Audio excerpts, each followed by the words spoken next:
There is nobody there, right? Yeah. Huh? Arjun. Oh.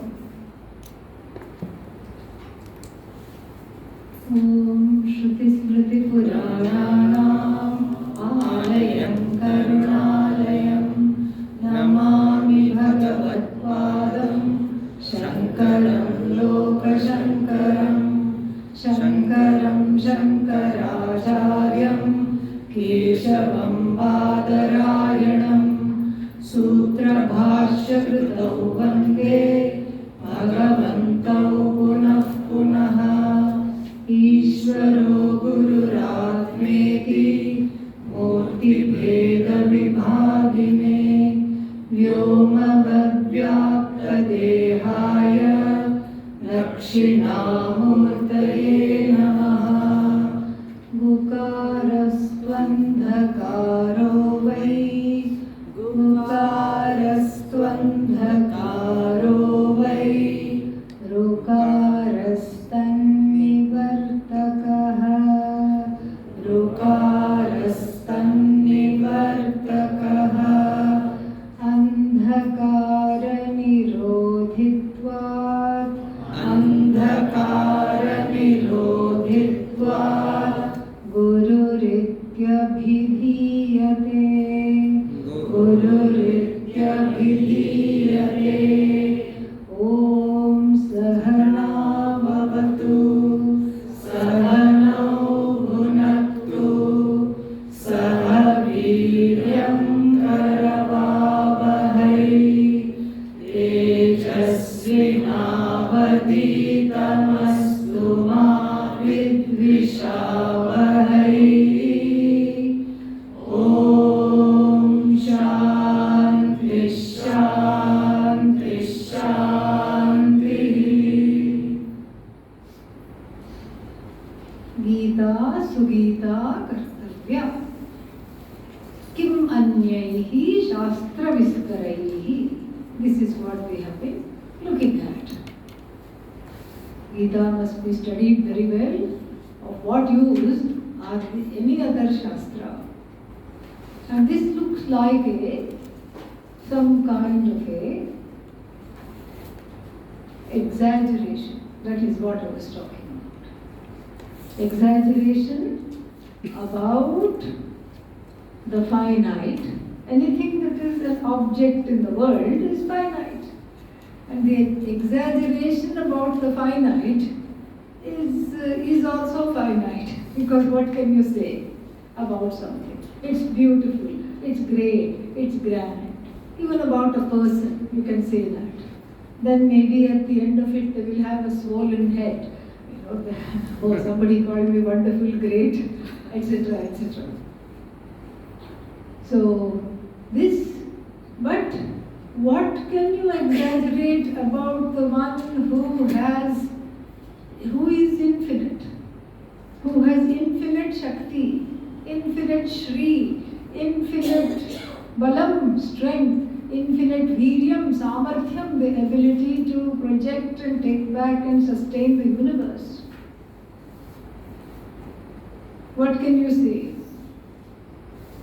You are great. And what will Bhagavan say? Yeah, I know. Okay, next. You are all-knowing. I already told you I know. I know that I am all-knowing. Next.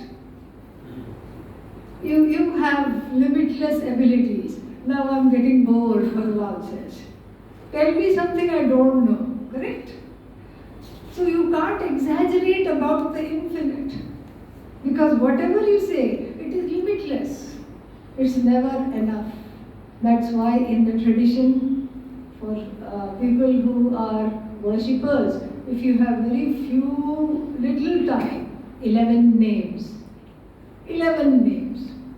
And then if you have a little more time, 21 names. Then 56, we graduate. Then after 56 what? 108. Okay? After 56, 54, 56, then 108. 54 I think, not 56, yeah. 56 I was thinking of Chappan Bhog. That is why 56 came into mind. Yeah. So, 54, and then 108. Then after that it is always, it keeps growing. Then you have 1008, Vishnu Sahasranama, Lalita Sahasranama, and all this. Dakshinamurti Sahasranama you have, 1008 names. Then you have 100,008 names, and you can keep going. It will never be enough, because it is infinite. So therefore, Gita Sugita Kartavya Kim Manyaihi Shastra Vistaraihi, this particular statement directed against the Gita, which is an exposition of Bhagavan, which is also the teaching of Bhagavan, depending on how you look at it, is valid. Is definitely valid. How is it invalid? It is very much valid. That's one reason it is valid, because you can infinitely praise the infinite and never really, it will never be enough. The other reason this particular statement is valid is because all the other Shastras, Upanishads and Brahma Sutra, etc., and so many other things, even the first portion of the Veda, it's all there in the Bhagavad Gita. It's all there. There is nothing in the Bhagavad Gita that is not there in the Shastra.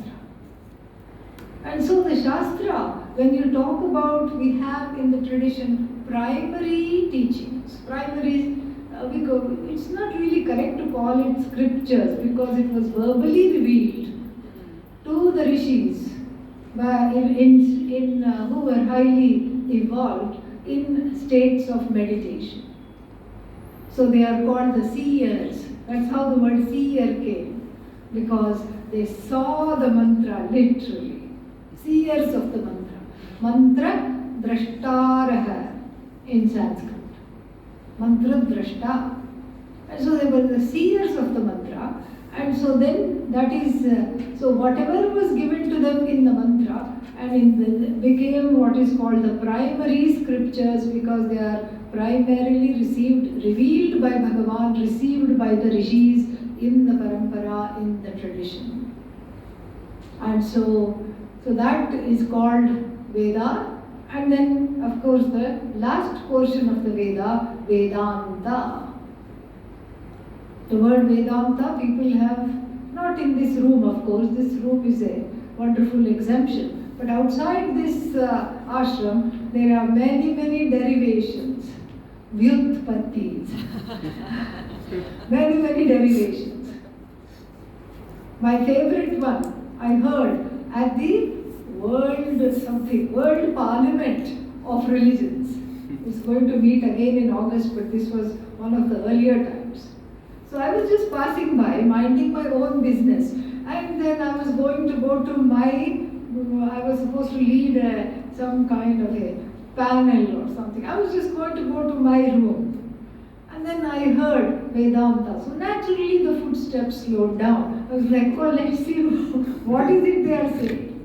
And I didn't see who it was, but the person inside, I just heard. Veda is knowledge, Danta is teeth. So Veda, Danta, Vedanta, and it is the teeth of the knowledge. You take a bite of the Shastra, and I just said a quick prayer, Om Namah Shivaya, and moved on. That's all we have to do. There must be some reason why this is being allowed. So, that's what it is. So it is not Veda Danta, and many people think it is something to do with teeth, because when I, in another town, in India only, I was going for my morning walk. So there were some shops, and then I just looked at it. Vedanta, of course, caught my eye, and it said Vedanta Dental Clinic.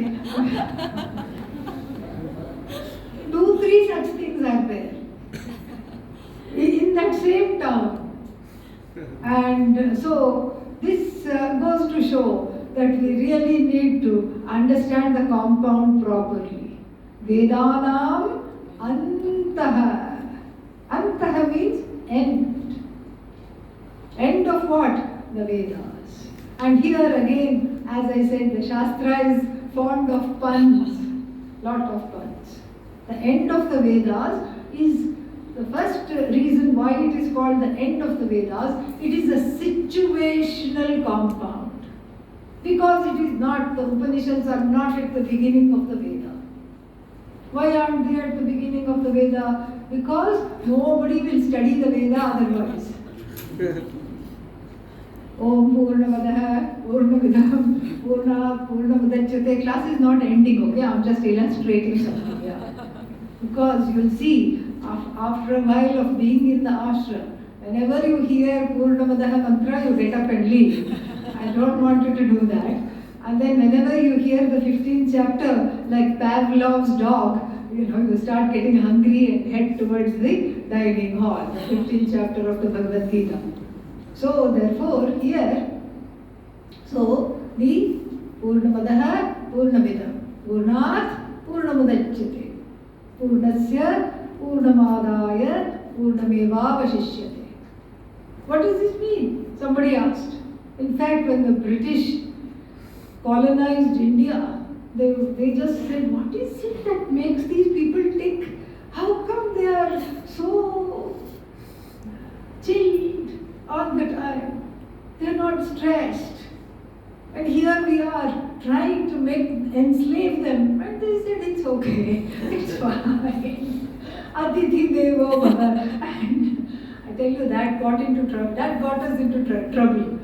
May the one who drops in without notice be an incarnation. May we see them as an incarnation of Bhagavan. So we just went along. And then they had the idea, somebody did some research, it's that religion that is keeping them strong. Oh, let's see what is in the religion. And of course, these viceroys and all will not go and sit in front of a pandit. They were all in Bengal in the beginning. So this I'm imagining. There's some truth to it, okay? But it's fun to imagine and paint the sides of the story. So I'm imagining that a clerk, from the East India Company was sent off to study with a Panditji in Calcutta. First, to sit down itself would have been difficult for him. To sit in Padmasana. Maybe his legs would be like, knees would be like airplane wings. I have made lots of cushions, etc. Somehow poor thing must have sat down. I feel bad for this person. And then the Panditji, Shukla Yajurvedi, chants the mantra of the Shukla Yajurveda. Om Purnamadaha Purnamidam Purnat Purnamudachyate Purnasya Purnamadaya Purnameva Vashishyate. He's got his notes. What does this mean? That is whole. He takes it down. This is whole. Okay? And then you take the whole away from the whole. What? Yeah. And what remains is the whole. I have a question, he says. What? The last whole is spelled H-O-L-E, right? So when you take away the whole from the whole, a big hole should remain. No, it's W-H-O-L-E.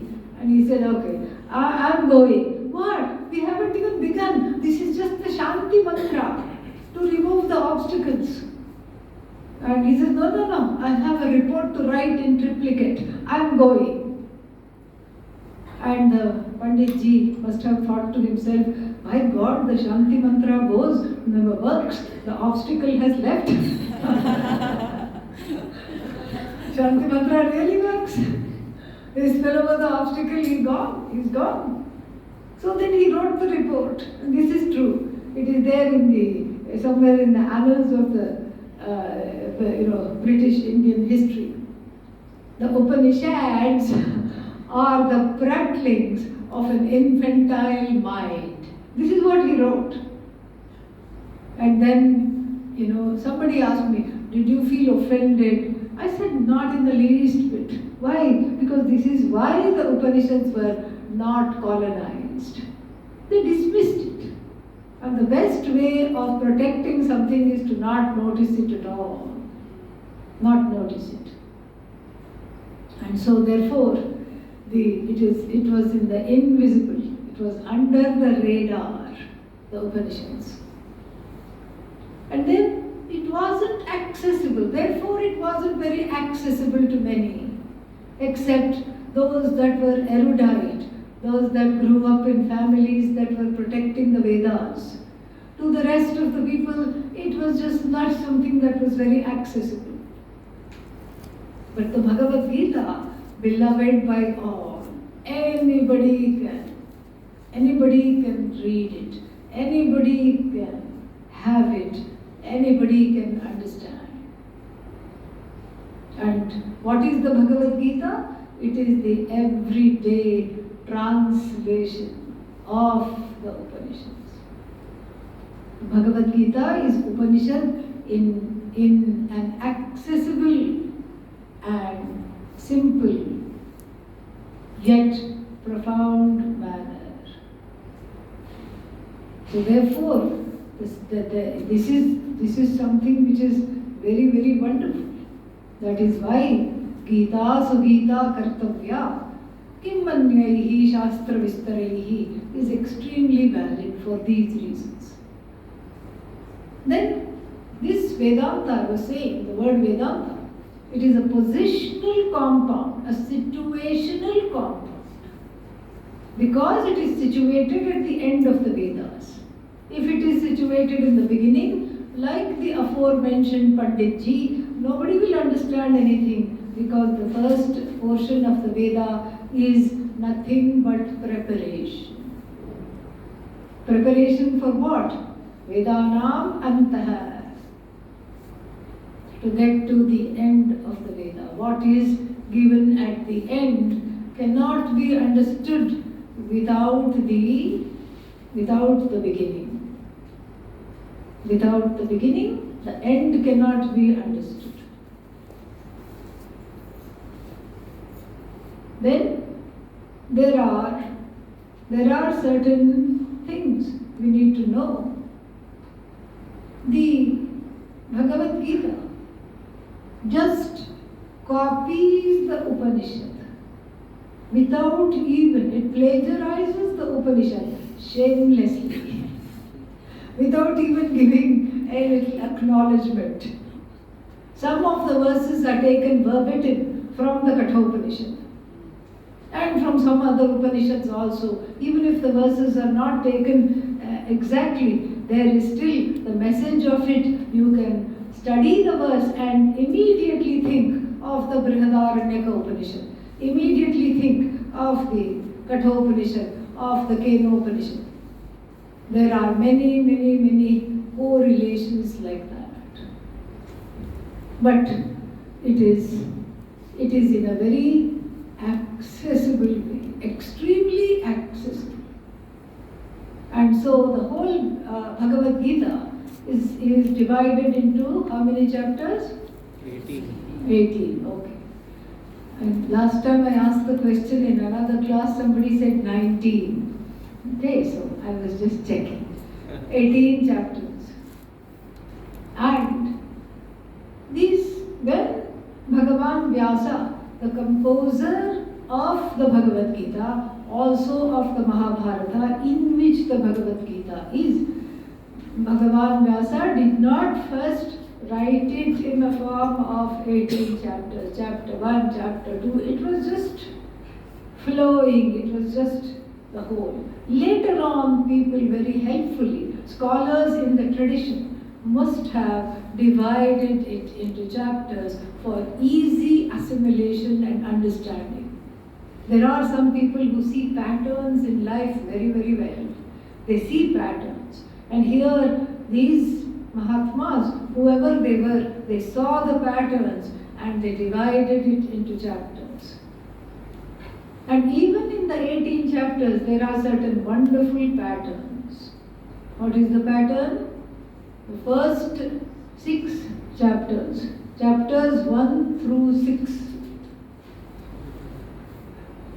is technically known as that which covers Tvam Pada Vichara.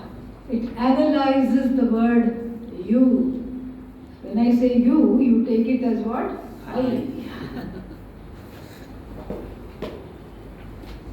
It analyzes the word tvam. Where did this word tvam come from?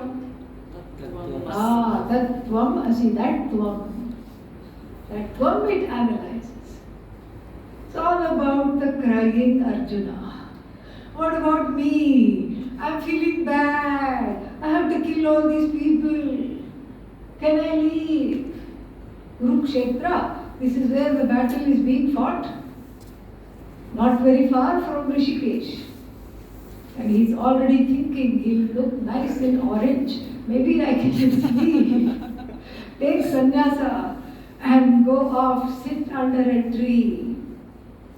Take riverside walks, sit under a tree, somehow the food will come. No problem at all. Sick of this life. And let me just go.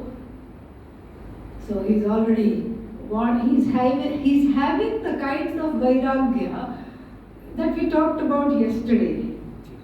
Shmashana vairagya. The vairagya that comes from confronting a difficult situation. In English we say, when the going gets tough, the tough get going. This is the kind of vairagya. In fact, this is the kind of vairagya that draws a lot of people to Vedanta also. In the beginning, I hate my life. And then I open some spiritual network in the WhatsApp. Oh, there is a course in Rishikesh. I'm there. Because nothing else is working. Nothing wrong. Nothing wrong. But in the hands of an able teacher, even this temporary flickering vairagya, you don't even have to say food to make it go out. It goes out on its own. This kind of a tiny vairagya becomes a big conflagration in the hands of a person who is able to handle the Shastra. That is the promise. Nothing wrong. But most of the time what happens? With that little flickering vairagya, that is how Arjuna came. Most of the time it just dies away. But Arjuna is beloved to us because his vairagya under the tutelage of Krishna, Bhagavan Krishna, just grew and grew and grew. And he became fit for this knowledge. So, the first 6 chapters are all about the jiva.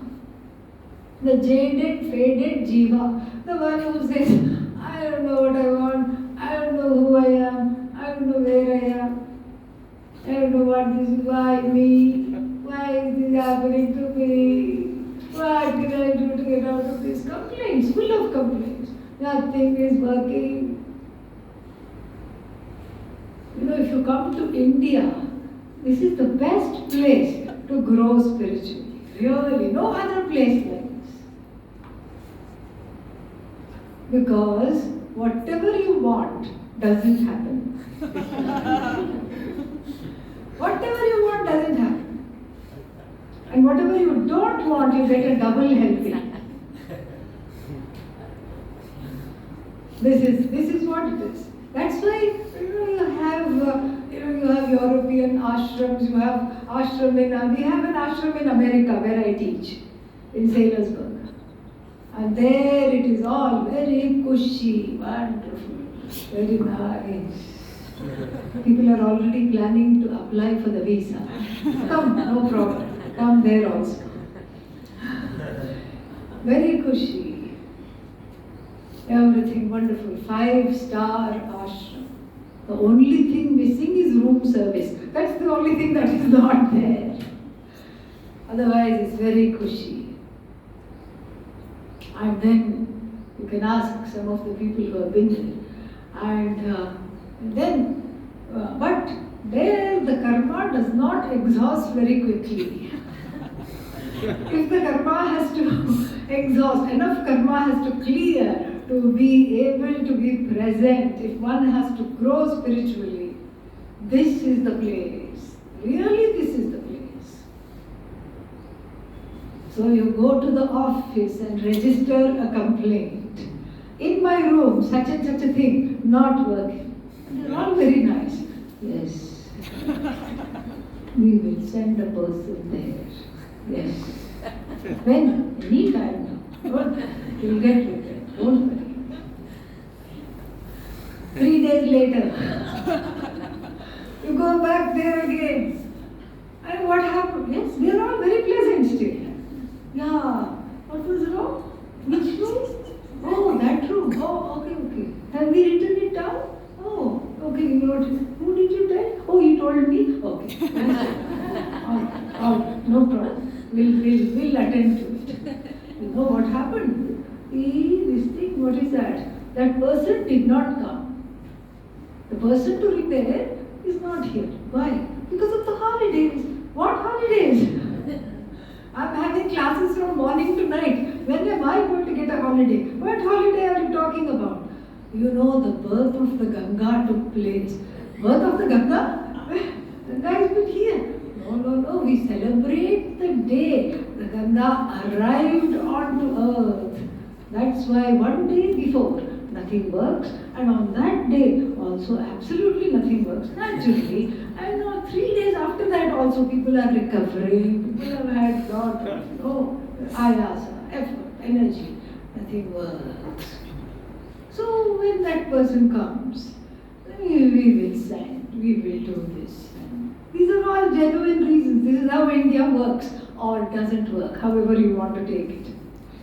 Then by the time the person comes to repair, you yourself are repaired. Yes. And then you understand the repair was not needed in the room outside. The repair was needed in the room inside.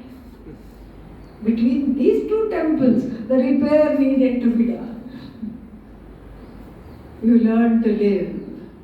You learn to live without, and then you feel good about it. First you feel all angry. How could you do this? What happened? And the past life of a dog comes out. This is what happens.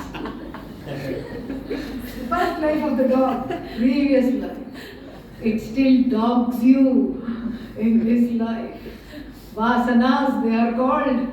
Yeah. Vasanas means a little whiff of the previous life, dogs you in this life. Territorial, angry, very, very impulsive, can't wait, want it now. I want it now, I want it yesterday. You're feeling cold? You sit, somebody else will this thing. Now we are talking about living with it, okay? Yeah, so live with it for 2 minutes. And then we will turn it down. Somebody can turn it down. Turn it down a little bit. Unfortunately, the controls are outside. So then that means you have to disrupt the class, which is why we have to learn to live with it. Okay? This time I'll make an exception. Yeah. Don't turn it off, turn it down. Yeah. Yeah, so that is the thing. You see, I have to explain a few things. I'm going to come back to the topic soon. When we sit here, when we gather, if you look at the student handbook that has been prepared, when we gather, we try to come 5 minutes before the class. Why? So that we have some chance to breathe, we are not out of breath, we have the chance to settle, we have a chance to be. We have a chance to just sit. Okay, I know the schedule. In fact, we have made the schedule, so I know the schedule. Sometimes one is inevitably running from place to place. That cannot happen. At least come one time.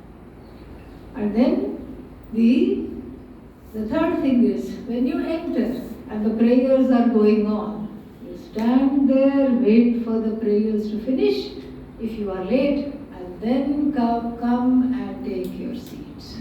Okay? Yeah. There is a reason for that, and I'm going to explain that reason. Yeah, come and sit down, enough. So, there is a reason for that. And the reason for that is when we say the opening prayer, it is a kind of a digbandhana. There is an invisible thread that is just cocooning us like a security blanket, so that all the noise outside, all the distractions outside are gone, and then there is a holy connection between the teacher and the student, between the student and the Shastra, between the teacher and the Shastra. This is called Digbandhana. We do this in puja also. We sanctify the surroundings and make a cocoon, a security blanket where there is, and we invoke the prayers for there to be receptivity of the transmission, so that it is a safe place. So from the opening prayer, Nana Bhavatu, to the closing prayer, Purnamadaha Purnamidam, we don't get up. We don't get up. This is what helps in the acquisition of the knowledge. This is what helps. It is a sadhana. People keep coming and ask me, what kind of sadhana should I do? Sadhana batao. Should I go and stand in one leg in the Ganga? I don't recommend it. But anyhow, so should I go and do this? Should I stop talking altogether? Should I have, what is that called, maunam? Should I give up some things, food items should I give up? All that is okay, you can do whatever you want, no problem.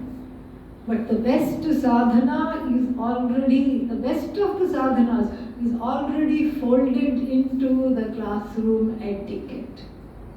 It is just a beautiful thing. You start following it and then you find yourself just becoming more and more lighter, levitating without yoga lessons internally. That is the idea. Okay? And so, back to this whole thing.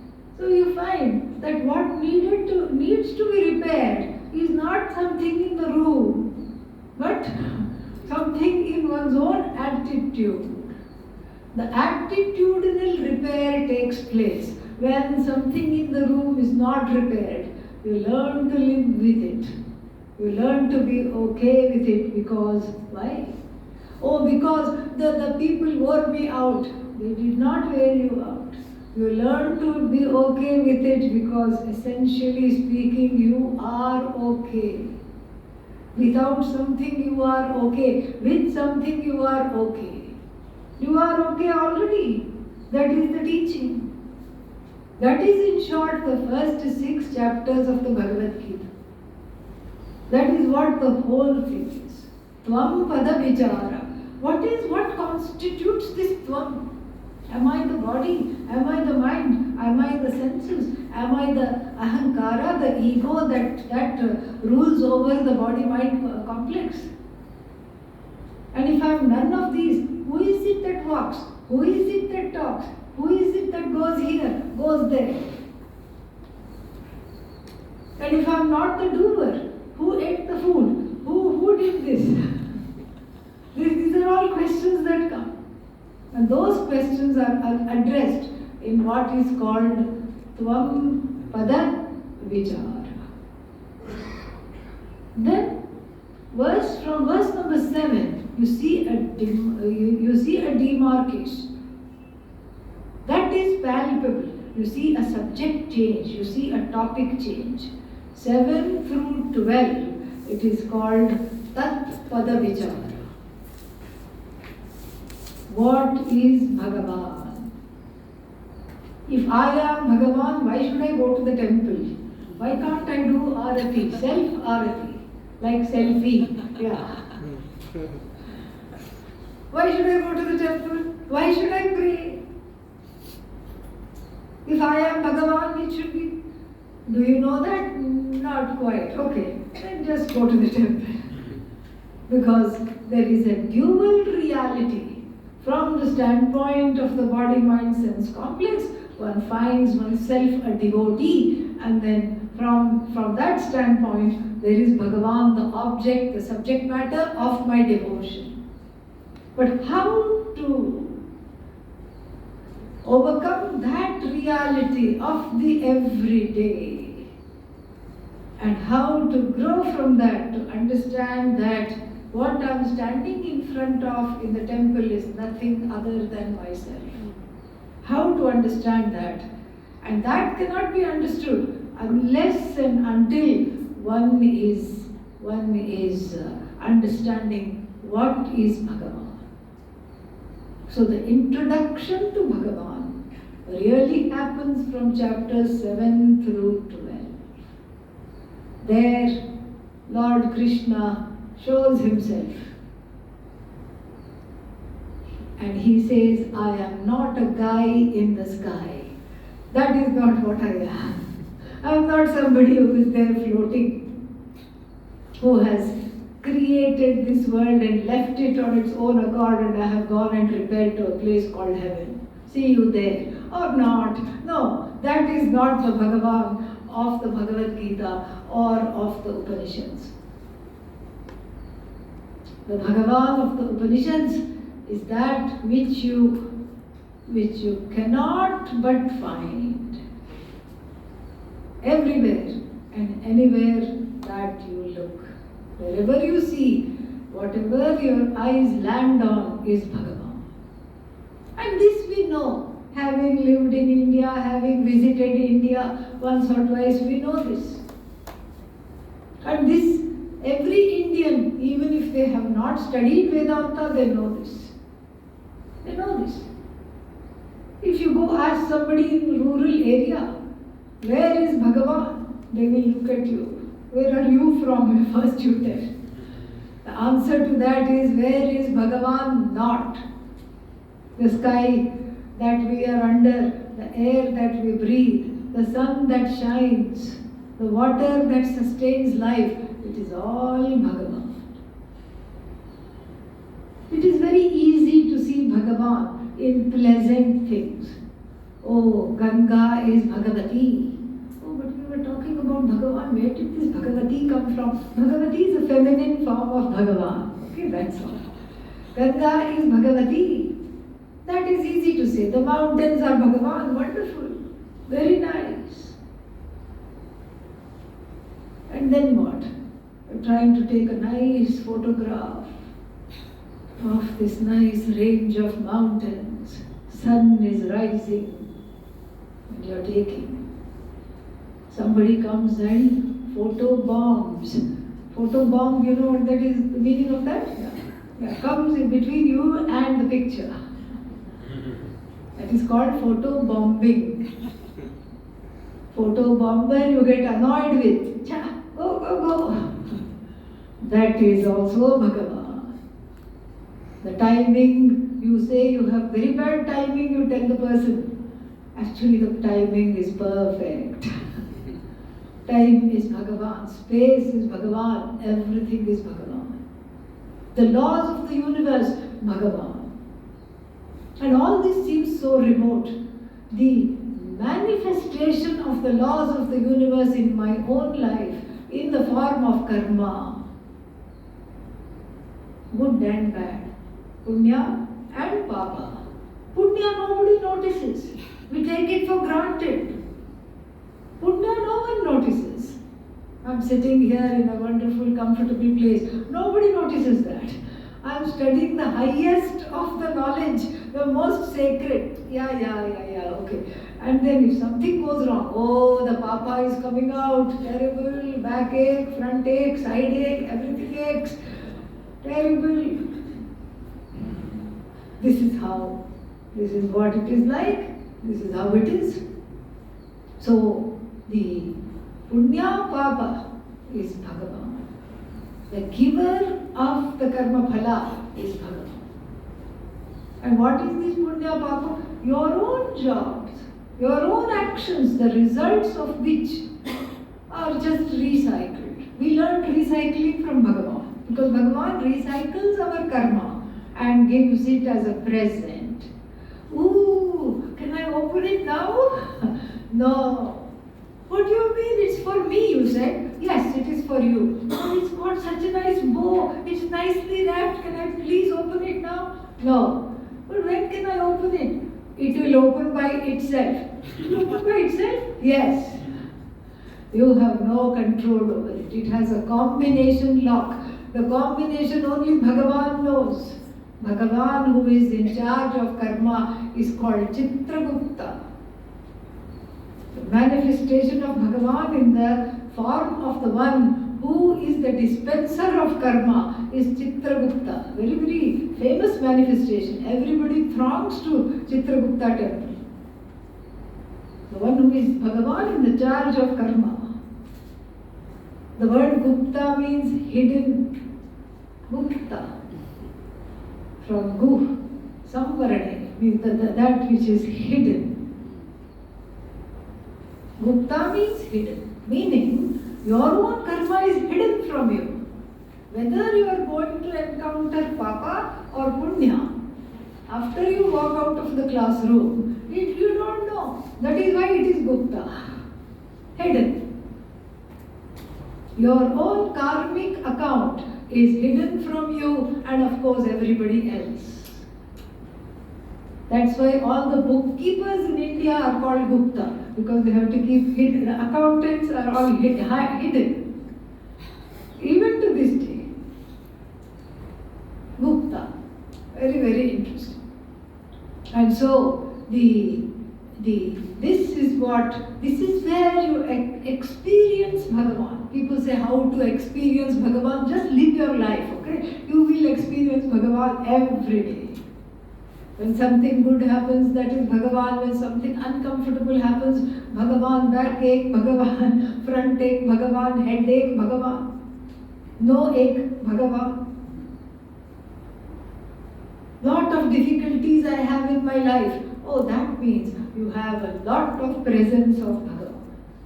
This is not some kind of a masochistic philosophy. No. This is not like, oh, you have to grin and bear it and I have a headache and it is supposed to be Bhagavan. Why is Bhagavan sitting in my head in this form? I don't know. Why me? That is not the idea.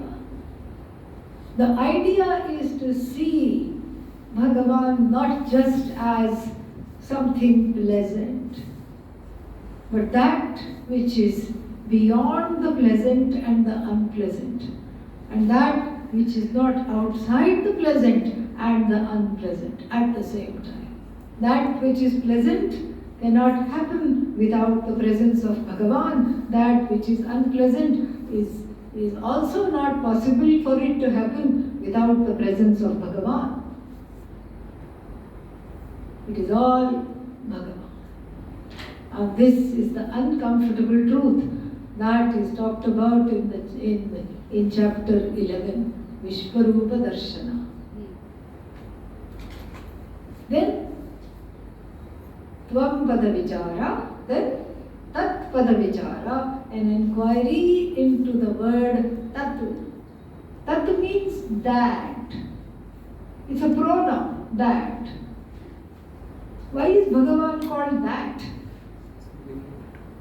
Because locally not available. The word etat means this, tat means that. So I can say etat, this table, this microphone, this glass of water. I can say this asana upon which I sit. All this. But that window, that door, you see, when something is far away, I use the word that. When something is near to me, I use the word this. So by all reckoning, it should be what? This Bhagavan, rather than that Bhagavan. But still, do we know that? Not quite. And so therefore, the whole teaching is so compassionate. The Shastra, the Shruti, is like 1,000 functional mothers. Hitaishini Sahasra Matravat. She wants only the best for you. which means sometimes going along with one's ignorance. That, okay, that, for now, that which is you think is how it will be known.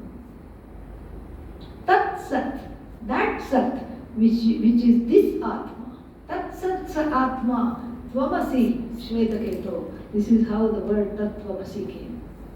That Bhagavan is really you.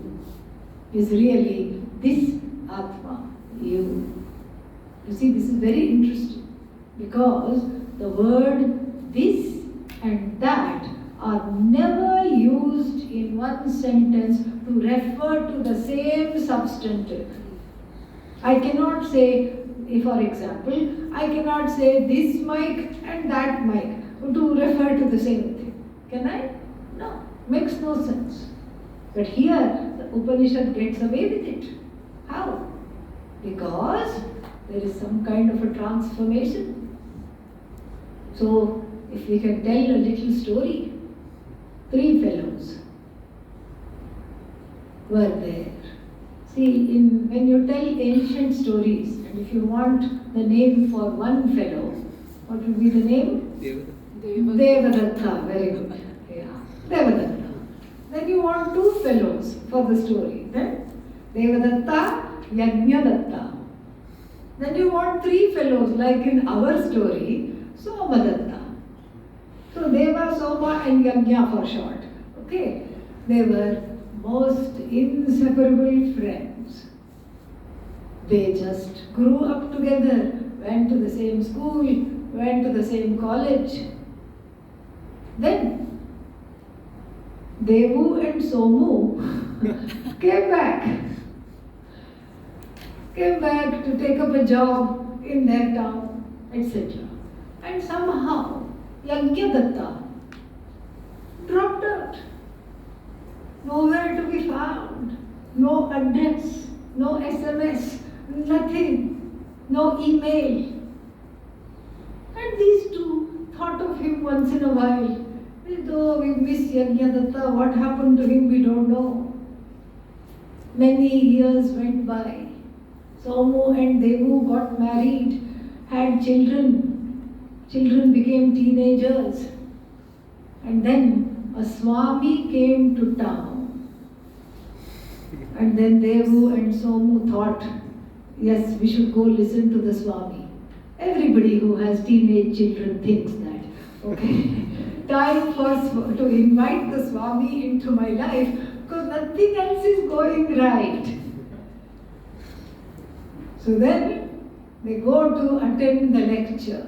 They really enjoy the lecture very much. Oh, it is wonderful. Music to the ears. Bhagavad Gita. Tvam pada vichara. The Swami seems to know a lot. And the Swami is talking very, very nicely. Then they are in the prasad line to receive prasad. Then Devu and Somu already had a doubt. This Swami looked familiar. Somehow, somewhere. Isko kahin dekha hai. We've seen him somewhere. Who is this? Then they said, they needed to go home. But they said, no, we'll stand in the prasad line just to get a closer look. The voice was familiar, the face was a little familiar, yes, big beard and changed, transformed appearance, but some familiarity was there. Then they go to receive the prasad and then they look at each other, there is no more doubt. Are you Yajnadatta? Are you our friend Yajnadatta? They ask. One of them asks, Somu asks, you are Yajnadatta, aren't you? What does the Swami say? Shh. No, so Swamis don't want to be found out because the past life is the past life. You don't talk about that. And then Devu turns to Somu and says, that Yajnadatta is this Swami. You see, this and that is used in the same sentence to refer to the same substantive. Tat Pada Vichar, the middle 12 chapters, the middle chapters, 7 to 12. Then 13 to 18 we have, what should we call that? Asi. That is the only word left out. Asi. Asi means you are. And you have to take it as what? I am. That is described. How come I am this? What do I have to know in order to understand? Just like the Yajnadatta became somebody who one could not even recognize. Similarly, I am somebody that I really do not know who I am. How to understand this? What should my lifestyle be? What should I have in my life? What should I give up? What kind of values and attitudes I have to develop? How should I worship? What should be the object of my worship? Where should I go? Where should I not go? All these things from chapters 13 to 18. This is the structure of the Bhagavad Gita, which is in keeping with Vedanta, which is in keeping with the Upanishads. This is the whole structure. Very, very beautiful. So therefore, study of the Gita is the study of the Upanishad. It is not anything different at all. So the Bhagavad Gita, generally speaking, has two big topics. The first one we have been understanding and looking at, Brahma Vidya. Brahma Vidya, again a compound. Brahmana Vidya, Brahmano Vidya, Brahma Vidya. And again, it is the sixth case compound, which would mean the knowledge of Brahman. It's like saying the head of Rahu. Who is Rahu? All head. Rahu is nothing but head. Rahu is a shadow planet. And Rahu is all head. And so, if you say the head of Rahu, that means what? Does it have any meaning? No. So, it has got so these kinds of six case compounds, which really are meaningless, are called Aupachariki Shashti. Upachara, Upacharartha. Just for the sake of saying it, I am saying knowledge of Brahman. But Brahman itself is the knowledge. So it is really a kind of a formality. Upacharartha is called Aupachariki Shashti. Aupachariki. The sixth case is just for the sake of talking, because we can't, the language is so finite. So just for the sake of talking, we say knowledge of Brahman. But actually it is knowledge that is Brahman. Brahma Vidya. That is the first topic. Then this Brahma Vidya, is not something that can be achieved, is not something that can be attained without some preparation. For any Vidya you need preparation. You can't suddenly say, I want to do my PhD. Okay, what are your qualifications? I have yet to go to school. Okay, that's not going to work. What do you have to do? You have to go to school, get a high school diploma. Then what do you have to do after that? You have to go to college, get a degree, a bachelor's degree, then a master's degree, and then you can apply for PhD. Similarly, here also, you cannot skip or bypass the preparation. The preparation is very, very, very important. The preparation is the second topic in the Bhagavad Gita. It is called Yoga Shastra. Yoga Shastra. The Shastra, the teaching of yoga. Not just asana. That's a one small portion of yoga. The yoga that is being talked about here from Yuj. Yuj means many different things. The root verb Yuj means Nirodhe. as in the second Yoga Sutra, Yogaschitta Vritti Nirodha. Restraint, that is also yuj, that yoga, somehow all of them in the masculine noun ends up as yoga. Yuj. So one is restraint, the other one is a kind of a discipline, and the third meaning is union. And the Bhagavad Gita uses all three meanings, the word yoga, in all three senses we will find. So the yoga here is a lifestyle, a committed lifestyle for seeking the knowledge, for readying oneself for the knowledge, for preparing oneself to put this knowledge front and center of one's life, rather than as a peripheral pursuit. So that is what this Yoga Shastra is. How to prepare for this? Because life does not come with a book of instructions. What to do in this situation, nobody knows.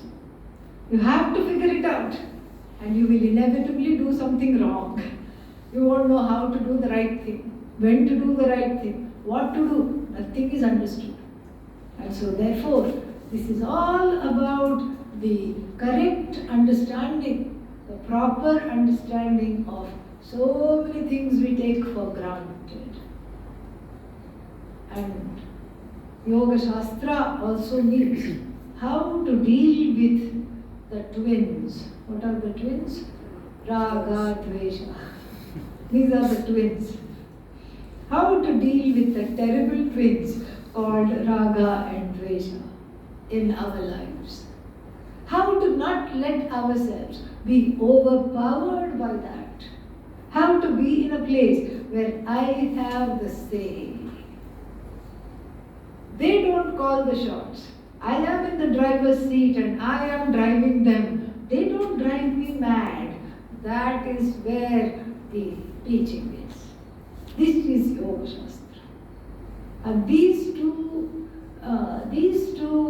subject matters, these two topics are the whole of the Bhagavad Gita.